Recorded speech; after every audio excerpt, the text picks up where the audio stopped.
ಆಚಾರ್ಯ ನಮಸ್ಕಾರ ಆಚಾರ್ಯ. ಕೇಳಿಸ್ತೀರಿ? ಹಾ ಆಚಾರ್ಯ. ಹಾ. ಶ್ರೀ ಗುರುಭ್ಯೋ ನಮಃ. ಪ್ರಣಮ್ಯ ಚರಣಾಂಭೋಜಗಳಂ ಕಮಲಾಪತೇಃ ಪ್ರಮಾಣಪದ್ಧತಿಂ ಕುರ್ಮೋ ಬಾಲಾನಾಂ ಬೋಧಿಸಿದ್ಧೇ ಅಭ್ರಮಂ ಮಂಗರಹಿತಂ ಮದರಂ ವಿಮಲಂ ಸದಾ ಆನಂದತೀರ್ಥಮದರಂ ಭಜೆ ತಾಪತ್ರಯಾಪಹಂ ಚಿತ್ರೇ ಪದೇ ಗಂಭೀರೆ ವಾಕ್ಯೆ ಮಾನೇರ್ಖಂಡಿತೆ ಹೇ ಗುರುಭಾವಮಿಂದೇಂತಿ ಭಾತಿ ಶ್ರೀದೇವತೀರ್ಥವಾಕ್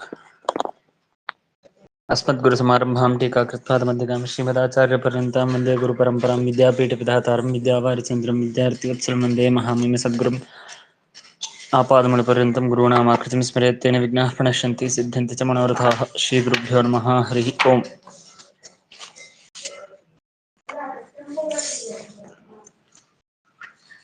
इन्द्रियशब्देन ज्ञानेन्द्रियं गृह्यते तद्विविधं प्रमातृस्वरूपं प्राकृतं च इति. ತತ್ರ ಸ್ವರೂಪೇಂದ್ರಿಯಂ ಸಾಕ್ಷೀತ್ಯುಚ್ಯತೆ. ಇಷ್ಟು ನಾವು ನಿನ್ನೆ ವಿಚಾರ ಮಾಡಿದ್ದೇವೆ. ಅದರಲ್ಲಿ ಸಾಕ್ಷಿಯ ಬಗ್ಗೆ ಕೆಲವೊಂದು ವಿಚಾರ ಮಾಡಿದ್ದೇವೆ. ಅಂತಹ ಯಾವ ಸ್ವರೂಪಭೂತವಾದಂತಹ ಯಾವ ಇಂದ್ರಿಯ ಇದೆಯೋ ಅಂತಹ ಸ್ವರೂಪಭೂತವಾದಂತಹ ಇಂದ್ರಿಯನ್ನೇ ಸಾಕ್ಷಿ ಅಂತ ಕರೀತಾರೆ.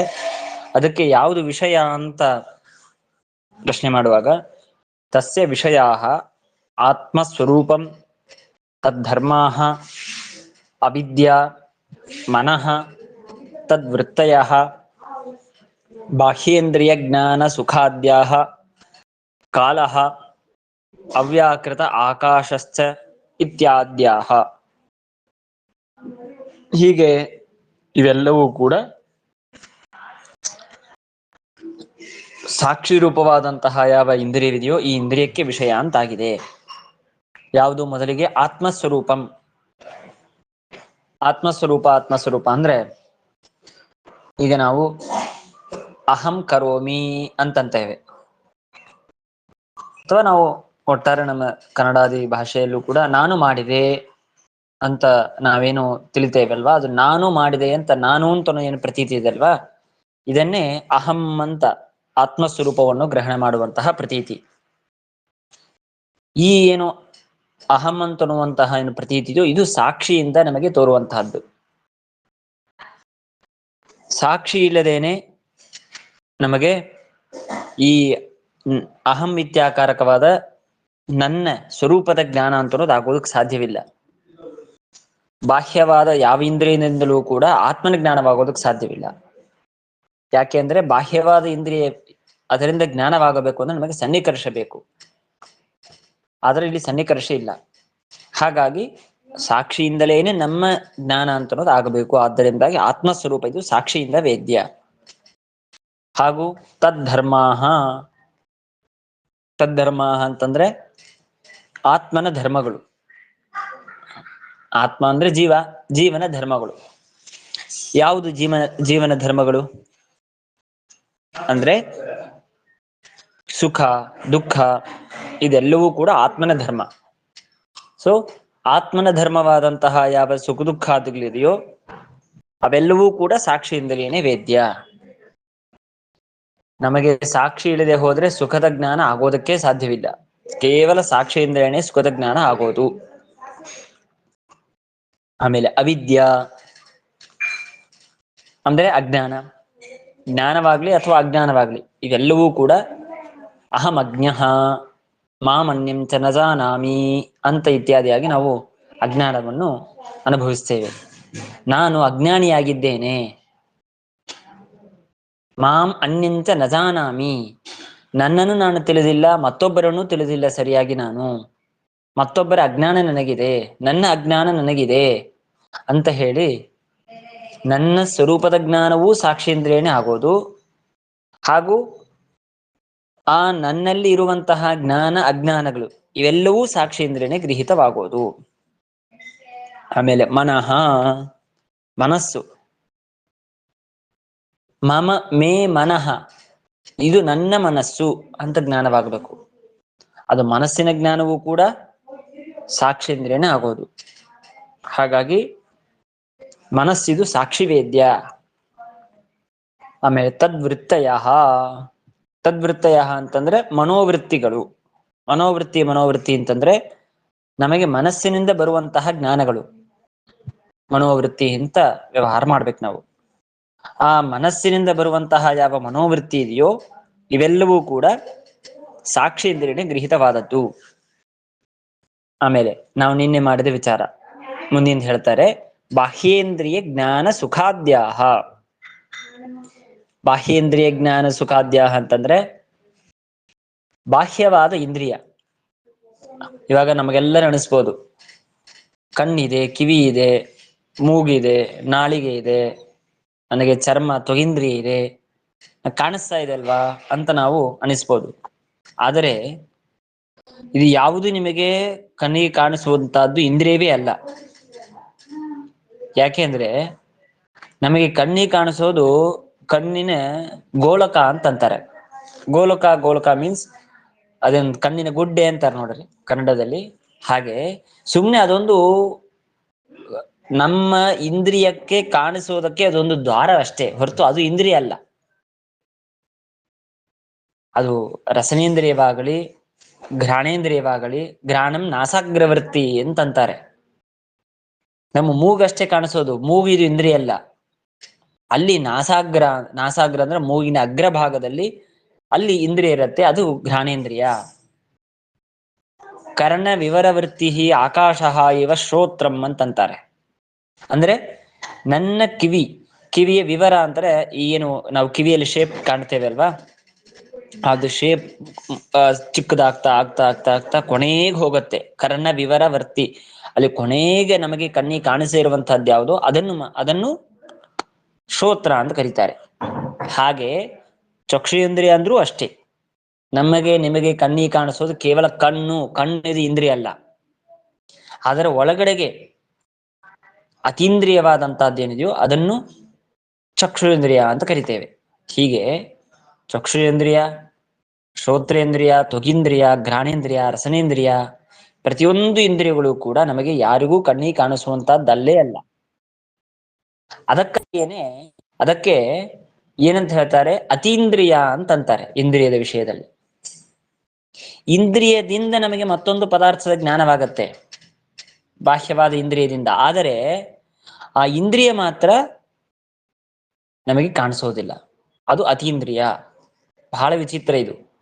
ಇಂದ್ರಿಯದಿಂದ ಮತ್ತೊಂದನ್ನು ತಿಳಿಯಬಹುದು, ಆದ್ರೆ ಇಂದ್ರಿಯವನ್ನು ನಾನು ತಿಳಿಯೋದಕ್ಕೆ ಸಾಧ್ಯವಿಲ್ಲ ಅಂತಂದ್ರೆ ಅದರ ಅಭಿಪ್ರಾಯ ನಮ್ಮ ಪ್ರಾಕೃತವಾದ ಇಂದ್ರಿಯದಿಂದ ನನಗೆ ಇಂದ್ರಿಯದ ಜ್ಞಾನವಾಗೋದಕ್ಕೆ ಸಾಧ್ಯವಿಲ್ಲ.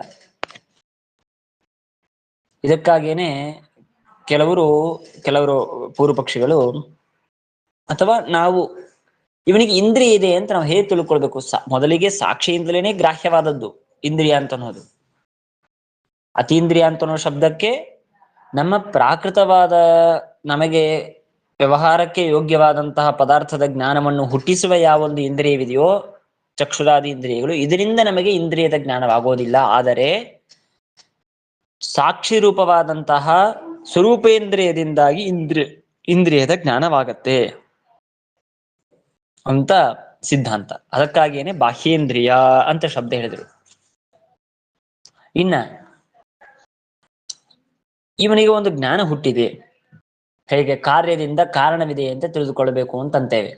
ಹಾಗೆ ಒಂದು ಪದಾರ್ಥದ ಜ್ಞಾನ ಇವನಿಗೆ ಹುಟ್ಟಿದೆ, ಇವನಿಗೆ ರೂಪ ಚೆನ್ನಾಗಿ ಕಾಣಿಸ್ತಾ ಇದೆ, ಇವನಿಗೆ ಕಿವಿ ಚೆನ್ನಾಗಿ ಕೇಳಿಸ್ತಾ ಇದೆ, ಶಬ್ದದ ಜ್ಞಾನ ಮಾಡಿಕೊಂಡ, ವಾಸನೆ ಗಂಧದ ಜ್ಞಾನ ಸರಿಯಾಗಿ ಮಾಡ್ಕೊಂಡಿದ್ದಾನೆ.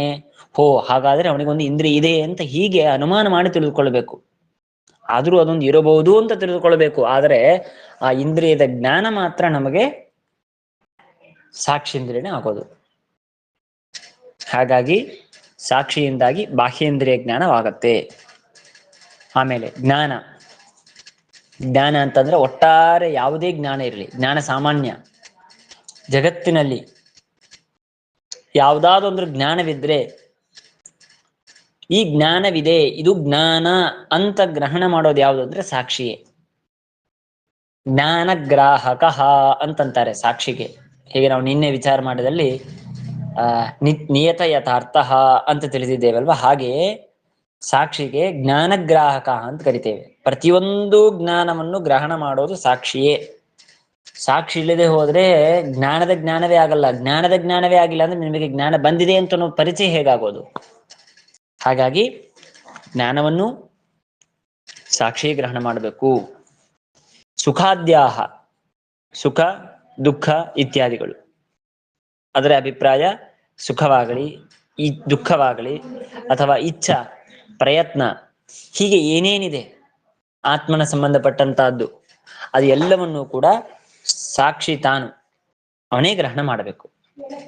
ಆಮೇಲೆ ಕಾಲಹ, ಇದು ತುಂಬಾ ವರ್ಷವಾಯ್ತು, ಅವರೊಬ್ಬರು ವ್ಯಕ್ತಿ ತುಂಬಾ ಚೆನ್ನಾಗಿದ್ರು, ಅವ್ರು ಹೋದ್ರವರು, ಒಂದು 20 ವರ್ಷ ಕೆಳಗಡೆ ಅವರು ಹೋದ್ರವರು, ಅಥವಾ ಹೀಗೆ ನಾವು ಒಟ್ಟಾರೆ ಕಾಲದ ವ್ಯವಹಾರ ಮಾಡ್ತೇವೆ, ಕಾಲದ ಜ್ಞಾನ ಮಾಡ್ಕೊಳ್ತೇವೆ, ದೇಶದ ಜ್ಞಾನ ಮಾಡ್ಕೊಳ್ತೇವೆ. ಈ ಊರಿನಲ್ಲಿ ಈ ದೇಶದಲ್ಲಿ ಇವನಿದ್ದಾನೆ, ಈ ಊರಿನಲ್ಲಿ ಇವನಿಲ್ಲ. ಈ ವ್ಯಕ್ತಿಯ ಜ್ಞಾನ ನಮಗೆ ಬಾಹ್ಯವಾದ ಇಂದ್ರಿಯದಿಂದ ಆಗತ್ತೆ. ಆದರೆ ಆ ವ್ಯಕ್ತಿ ಎಲ್ಲಿ ಇದ್ದಾನೆ, ಯಾವ ದೇಶದಲ್ಲಿದ್ದಾನೆ, ಯಾವ ಕಾಲದಲ್ಲಿದ್ದಾನೆ ಅಂತ ಹೇಳಿ ನಮಗೇನು ಒಂದು ಜ್ಞಾನ ಬರುತ್ತೆ ಅಲ್ವಾ, ದೇಶದ ಜ್ಞಾನ, ಕಾಲದ ಜ್ಞಾನ, ಇದೆಲ್ಲವೂ ಕೂಡ ಸಾಕ್ಷೀಂದ್ರನೇ ಗ್ರಾಹ್ಯವಾದದ್ದು. ಒಂದು ವೇಳೆ ನಿಮಗೆ ಸಾಕ್ಷಿಯಿಂದ ಕಾಲದ ಜ್ಞಾನವಾಗಿಲ್ಲ ಅಂತಂದ್ರೆ, ದೇಶದ ಜ್ಞಾನವಾಗಿಲ್ಲ ಅಂತಂದ್ರೆ, ಒಟ್ಟಾರೆ ಯಾವುದರ ಜ್ಞಾನವೂ ನಿಮ್ಗೆ ಆಗೋದಕ್ಕೆ ಸಾಧ್ಯವಿಲ್ಲ. ಯಾಕೆಂದ್ರೆ ಯಾವುದೇ ಒಂದು ವಿಚಾರ ತಗೊಂಡ್ರು ಕೂಡ ದೇಶ ಕಾಲ ಇಲ್ಲದೇನೆ ಯಾವ ವ್ಯವಹಾರವೂ ಇಲ್ಲ ನಿಮಗೆ. ಏನಂತ ಮಾತಾಡ್ಬೇಕು ನೀವು? ಬನ್ನಿ ಅಂತ ಕರೆದ್ರೆ ಎಲ್ಲಿ ಬರಬೇಕು, ಎಲ್ಲಿ ಅಂತಂದ್ರೆ ಯಾವ ದೇಶದಲ್ಲಿ, ಆಮೇಲೆ ಯಾವತ್ತು ಬರಬೇಕು, ಯಾವ ಕಾಲದಲ್ಲಿ. ಸೊ ದೇಶ ಕಾಲ ಇಲ್ಲದೇನೆ ಯಾವುದೂ ಇಲ್ಲ. ಪ್ರತಿಯೊಂದು ಜ್ಞಾನದಲ್ಲೂ ಕೂಡ ದೇಶ ಕಾಲಗಳನ್ನು ಇಟ್ಕೊಂಡೇನೆ ಬರಬೇಕು.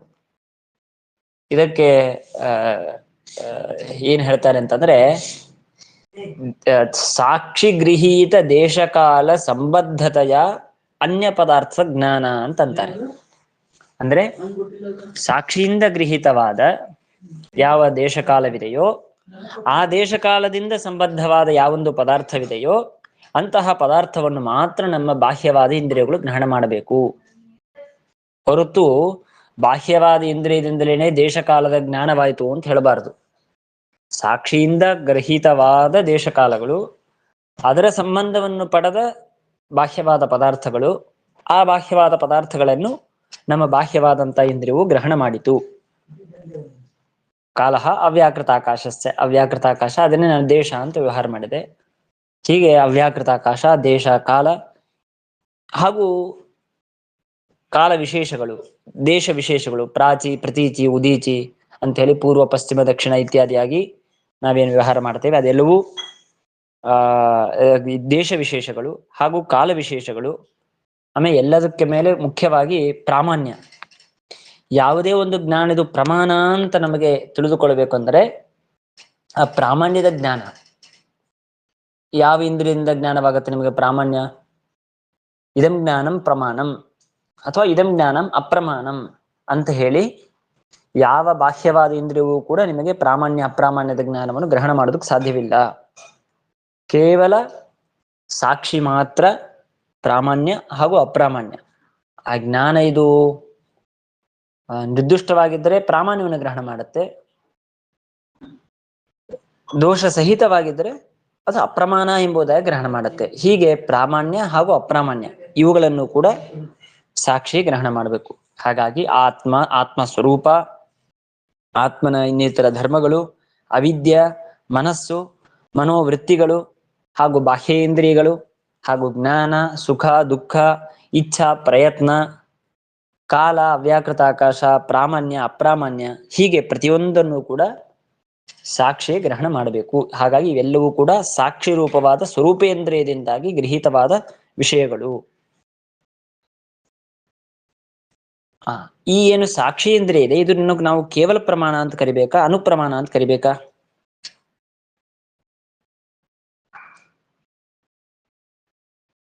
ಇನ್ನ ಇದೇ ಸಾಕ್ಷಿಯನ್ನು ಅನುಪ್ರಮಾಣ ಅಂತ ವ್ಯವಹಾರ ಮಾಡ್ತಾ ಇದ್ದೇವೆ. ಅನುಪ್ರಮಾಣ ಅಂದ್ರೆ ಏನಾಗಿರ್ಬೇಕು? ಯಥಾರ್ಥ ಜ್ಞಾನ ಸಾಧನ ಅಂತ ಆಗ್ಬೇಕು. ಅಂದಮೇಲೆ ಯಥಾರ್ಥ ಜ್ಞಾನ ಸಾಧನತ್ವ ಸಾಕ್ಷಿ ಹೇಗೆ ಬರುತ್ತೆ? ಬಂದರೆ ಅದನ್ನು ನಾವು ಅನುಪ್ರಮಾಣ ಅಂತ ಕರಿಬಹುದು. ಯಾಕೆಂದ್ರೆ ಕೇವಲ ಪ್ರಮಾಣ ಅಂದ್ರೆ ಯಥಾರ್ಥ ಜ್ಞಾನಂ ಕೇವಲ ಪ್ರಮಾಣಂ, ಯಥಾರ್ಥ ಜ್ಞಾನ ಸಾಧನಂ ಅನುಪ್ರಮಾಣಂ ಅಂತ ನಾವು ಹಿಂದೆ ಲಕ್ಷಣದ ವಿಚಾರ ಮಾಡಿದ್ದೇವೆ. ಅಂದ ಮೇಲೆ ಇದನ್ನು ಅನುಪ್ರಮಾಣ ಅಂತ ಕರಿಬೇಕು ಅಂದ್ರೆ ಇದು ಹೇಗೆ ಇದು ಯಥಾರ್ಥ ಜ್ಞಾನಕ್ಕೆ ಸಾಧನವಾಗಿದೆ ಅಂತ ನಮಗೆ ಪ್ರಶ್ನೆ ಬರುತ್ತೆ. ಅದಕ್ಕೆ ಹೇಳಿದ್ರು ಸಚ ಸ್ವರೂಪ ಜ್ಞಾನಂ ಅಭಿವ್ಯನಕ್ತಿ. ಅಂದ್ರೆ ಸಚ ಆ ಸಾಕ್ಷಿಯಾದರೂ ಸ್ವರೂಪ ಜ್ಞಾನಂ ಅಭಿವ್ಯನಕ್ತಿ. ಸ್ವರೂಪ ಜ್ಞಾನ ಅಂದ್ರೆ ಆತ್ಮ ಸ್ವರೂಪ ಜ್ಞಾನ, ತನ್ನ ಸ್ವರೂಪ ಜ್ಞಾನದ ಅಭಿವ್ಯಕ್ತಿ ಅಂದ್ರೆ ಅದರ ವ್ಯಕ್ತವಾಗೋದು. ನನ್ನ ಸ್ವರೂಪ ಜ್ಞಾನವೇ ಯಥಾರ್ಥ ಜ್ಞಾನವೇ. ನಾನು ಅಂತನೋ ಜ್ಞಾನದ ಯಥಾರ್ಥ ಜ್ಞಾನವಾ? ಯಥಾರ್ಥ ಜ್ಞಾನವೇ. ನಾನು ಈ ಕೆಲಸ ಮಾಡಿದೆ, ನಾನು ಇಲ್ಲಿ ಹೋದೆ, ನಾನು ಅಧ್ಯಯನ ಮಾಡಿದೆ, ನಾನು ಈ ಕೆಲಸ ಹಾಗೆ ಇತ್ಯಾದಿಯಾಗಿ ನಾನು ಅಂತನೋ ಗ್ರಹಣ ಮಾತ್ರ ಎಂದೂ ಅದು ಯಥಾರ್ಥವಲ್ಲ. ನನ್ನನ್ನು ನಾನು ಅಂತ ಗ್ರಹಣ ಮಾಡ್ತಾ ಇದ್ದೀನಿ, ಇದೇನು ತಪ್ಪಿದೆ? ಸೊ ಅದು ಯಥಾರ್ಥ ಜ್ಞಾನವೇ. ಹಾಗಾಗಿ ಅಂತಹ ಸ್ವರೂಪ ಜ್ಞಾನ ಏನಿದು ಇದು ಯಥಾರ್ಥವಾದ ಜ್ಞಾನ. ಯಥಾರ್ಥ ಜ್ಞಾನದ ಅಭಿವ್ಯಕ್ತಿ ಯಾವುದರಿಂದ ಆಯ್ತು? ಸಾಕ್ಷಿಯಿಂದ ಆಯ್ತು. ಆದ್ದರಿಂದಾಗಿ ಸಾಕ್ಷಿಯಲ್ಲಿ ಅನುಪ್ರಮಾಣದ ಲಕ್ಷಣ ಬಂತು. ಯಥಾರ್ಥ ಜ್ಞಾನ ಸಾಧನಂ, ಯಥಾರ್ಥ ಜ್ಞಾನ ಸಾಧನತ್ವ ಅಂತನ್ನುವಂತಹ ಲಕ್ಷಣ ಸಾಕ್ಷಿಯಲ್ಲಿ ಬಂತು. ಆದ್ದರಿಂದ ಸಾಕ್ಷಿಯನ್ನು ನಾವು ಅನುಪ್ರಮಾಣ ಅಂತ ವ್ಯವಹಾರ ಮಾಡ್ತೇವೆ ಅಂತ ಹೇಳಿ, ಕೇವಲ ಇಂದ್ರಿಯದ ದ್ವೈವಿಧ್ಯ, ಎರಡು ತರಹದ ಇಂದ್ರಿಯಗಳು ಅಂತ ವಿಚಾರ ಮಾಡುವಾಗ ಅದರಲ್ಲಿ ಮೊದಲನೇ ಇಂದ್ರಿಯ ಸ್ವರೂಪೇಂದ್ರಿಯ, ಸಾಕ್ಷಿ ರೂಪವಾದ ಸ್ವರೂಪೇಂದ್ರಿಯ. ಆ ಸ್ವರೂಪೇಂದ್ರಿಯದ ವಿಷಯಕವಾಗಿ ಅದು ಅನುಪ್ರಮಾಣ ಹೇಗೆ, ಅದು ಯಾವ್ದ್ಯಾವುದನ್ನು ಗ್ರಹಣ ಮಾಡುತ್ತೆ ಅಂತನ್ನೋದನ್ನು ತಿಳಿಸಿದರು. ಇನ್ನು ಮುಂದೆ ಪ್ರಾಕೃತವಾದ ಚಕ್ಷುರಾದಿ ಯಾವೊಂದು ಇಂದ್ರಿಯವಿದೆಯೋ ಆ ಪ್ರಾಕೃತವಾದಂತಹ ಇಂದ್ರಿಯದ ವಿಚಾರವನ್ನು ಮಾಡ್ತಾ ಇದ್ದಾರೆ. ಪ್ರಾಕೃತಂ ಷಡ್ವಿಧಂ. ಆ ಪ್ರಾಕೃತವಾದಂತಹ ಇಂದ್ರಿಯ ಇದು ಆರು ತರಹ ಇದೆ. ಯಾವುದು?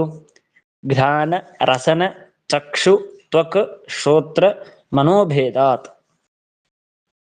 ಇದರಲ್ಲೂ ಕ್ರಮ ಇದೆ. ಯಾಕೆ ಮೊದಲಿಗೆ ಘ್ರಾಣ ಅಂತ ಹೇಳ್ತಾರೆ, ಆಮೇಲೆ ರಸನ ಅಂತಂತಾರೆ, ಘ್ರಾಣೇಂದ್ರಿಯ, ರಸನೇಂದ್ರಿಯ, ಚಕ್ಷುರೇಂದ್ರಿಯ, ತ್ವಗೇಂದ್ರಿಯ, ಶ್ರೋತ್ರೇಂದ್ರಿಯ, ಕೊನೆಗೆ ಮನಸ್ಸು. ಹೀಗೆ 6 ತರಹದ ಪ್ರಾಕೃತವಾದ ಇಂದ್ರಿಯಗಳು. ಪ್ರಾಕೃತ ಅಂದ್ರೆ ಏನು ಅಂತ ನಾವು ನಿನ್ನೆ ತಿಳಿದಿದ್ದೇವೆ.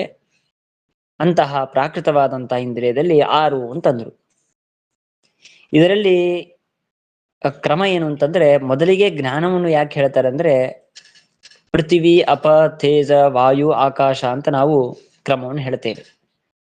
ಘ್ರಾಣೇಂದ್ರಿಯ ಅಂತನ್ನೋದು ಪೃಥ್ವಿಯ ಕಾರ್ಯವಾಗಿದೆ, ಹಾಗಾಗಿ ಮೊದಲಿಗೆ ಘ್ರಾಣ ಅಂತಂತಾರೆ.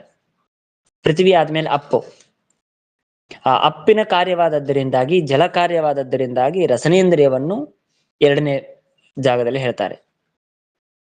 ಆಮೇಲೆ ಚಕ್ಷುರೇಂದ್ರಿಯ ಇದು ತೇಜಸ್ಸಿನ ಕಾರ್ಯವಾಗಿದೆ, ಹಾಗಾಗಿ 3ನೇದು ತೇಜಸ್ಸು, ಚಕ್ಷುರೇಂದ್ರಿಯವನ್ನು 3ನೇ ಸ್ಥಳದಲ್ಲಿ ಇಟ್ಟಿದ್ದಾರೆ.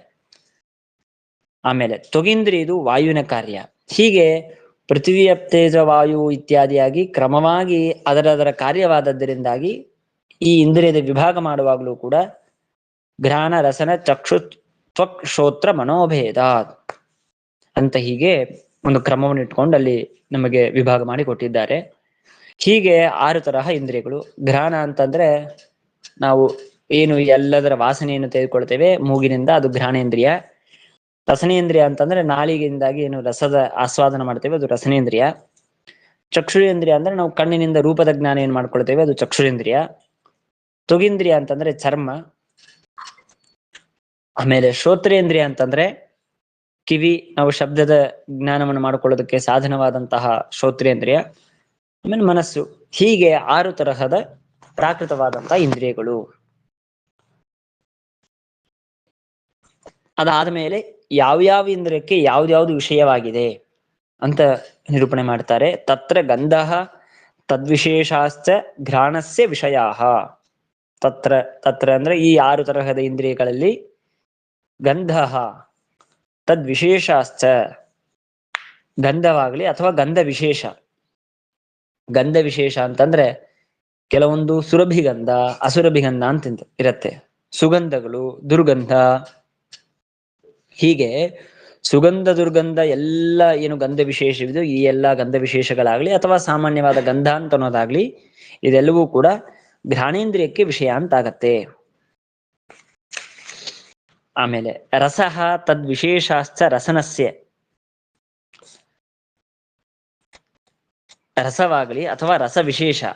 ರಸವಿಶೇಷ ಅಂತಂದ್ರೆ ಕೆಲವೊಂದು ಯಾವುದೋ ಒಂದು ಪದಾರ್ಥ ತಿಂತೇವೆ, ತಿಂದಾಗ ಭಾರೀ ರುಚಿಕಟ್ಟಾದಂತಹ ಕೆಲವು ಪದಾರ್ಥವಿರುತ್ತೆ, ಏನೂ ರುಚಿ ಇಲ್ಲದೆ ಇರುವಂತಹ ಪದಾರ್ಥ ಕೆಲವಿರುತ್ತೆ. ಎರಡೂ ರಸವೇ.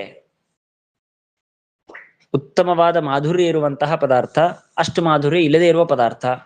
ಹೀಗೆ ಆ ಎಲ್ಲಾ ಏನು ಮಾಧುರ್ಯವನ್ನು ಹೇಳ್ತೇವೆ ಅದೆಲ್ಲವೂ ಕೂಡ ರಸವಿಶೇಷ ಅಂತ ಕರೀತಾರೆ. ಆ ರಸವಿಶೇಷಗಳನ್ನು ಕೂಡ ಈ ಮಾಧುರ್ಯದ ವಿಷಯದಲ್ಲಿ ಶ್ರೀಮದ್ ಆಚಾರ್ಯ ನಮಗೆ ಸಮರ್ಥನೆ ಮಾಡಿಕೊಡ್ತಾರೆ. ಮಾಧುರ್ಯವನ್ನು ಪೂರ್ವ ಪಕ್ಷಿಗಳ ಮತದಲ್ಲಿ ಯಾವುದೇ ಪದಾರ್ಥದ ಮಾಧುರ್ಯ ಅಂದ್ರೆ ಅದಕ್ಕೆ ಏನು ಹೆಸರು ಅಂತ ಹೇಳೋದಕ್ಕೆ ಸಾಧ್ಯ ಇಲ್ಲ ಅಂತ ಹೇಗೆ ಹೇಳ್ತಾರೆ ಅಂದ್ರೆ ಸರಸ್ವತ್ಯಾಪಿ ನಾಖ್ಯಾತುಂ ಶಕ್ಯತೆ ಅಂತಂತಾರೆ ಮಾಯಾವಾದಿಗಳು. ಅಂದ್ರೆ ಒಂದು ಬೆಲ್ಲ ಇದೆ, ಬೆಲ್ಲದಲ್ಲಿ ಒಂದು ಮಾಧುರ್ಯ, ಒಂದು ರುಚಿ ಏನು ರಸವಿದೆ ಅಲ್ವಾ, ಅದರ ಹೆಸರೇನು? ಬೆಲ್ಲವನ್ನು ಬೆಲ್ಲ ಅಂತ ಕರಿತೇವೆ. ಬೆಲ್ಲದಲ್ಲಿರುವಂತಹ ರಸ ಏನಿದೆ ಆ ರಸಕ್ಕೆ ಏನ್ ಹೆಸರು ಕೊಡ್ಬೇಕು ನಾವು ಮಾಧುರ್ಯಕ್ಕೆ ಅಂತ ವಿಚಾರ ಮಾಡಿದ್ರೆ, ನಾನು ಸುಮ್ಮನೆ ಎಕ್ಸಾಂಪಲ್, ನಾನು ಬರೀ ಬೆಲ್ಲ ಅಂತ ನಾನಂದೆ. ಬೆಲ್ಲವನ್ನು ತಗೊಂತಾರೆ, ತುಪ್ಪವನ್ನು ತಗೊಂತಾರೆ, ತುಪ್ಪದಲ್ಲಿರುವ ಮಾಧುರ್ಯದ ಹೆಸರೇನು? ಆಮೇಲೆ ಕಬ್ಬಿದೆ, ಕಬ್ಬಿನಲ್ಲಿ ರಸ ಇದೆ, ಆ ರಸದಲ್ಲಿ ನಮಗೇನು ಮಾಧುರ್ಯವಿದೆಯೋ ಅದರ ಹೆಸರೇನು? ಅದಕ್ಕೆ ಪೂರ್ವ ಪಕ್ಷಿ ಹೇಳುವ ಮಾತು ಸರಸ್ವತ್ಯಾಪಿ ನಾಖ್ಯಾತುಂ ಶಕ್ಯತೆ ಅಂತಂತಾರೆ.